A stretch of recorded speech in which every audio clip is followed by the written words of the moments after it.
Oksana Malaya began her life living with dogs.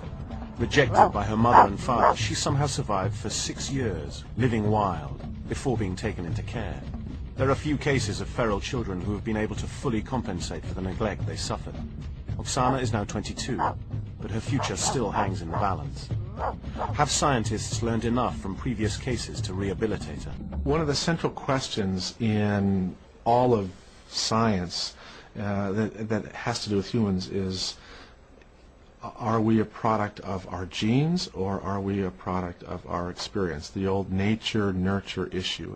Feral children tap into this because they are the natural experiment that we're not allowed to carry out. And I think in some of these cases, that's the issue that we're dealing with. The case of Oksana Malaya has brought up these issues all over again. The doctors attempting to rehabilitate her first wanted to learn the facts of her story.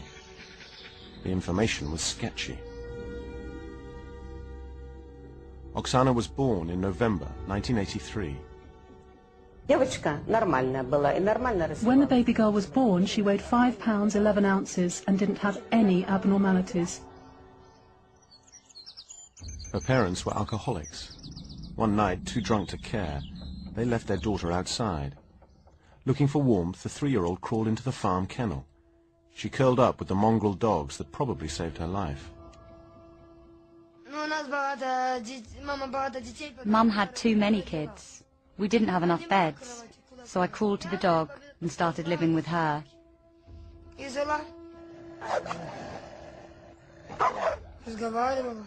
I would talk to them, they would bark, and I would repeat it.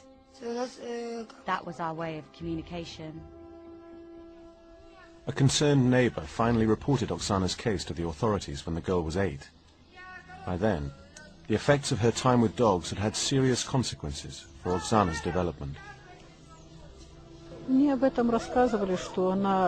She was more like a little dog than a human child. First of all, she couldn't speak, or she could hardly speak. And actually the purpose of speaking, well, she didn't think it was necessary to speak at all.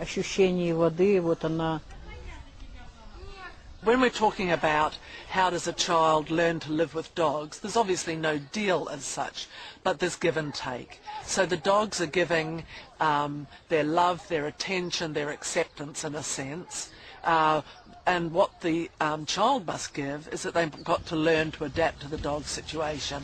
And if that means eating raw meat and scavenging a rubbish tip, that's what they're going to have to learn to do, because otherwise they're not going to survive.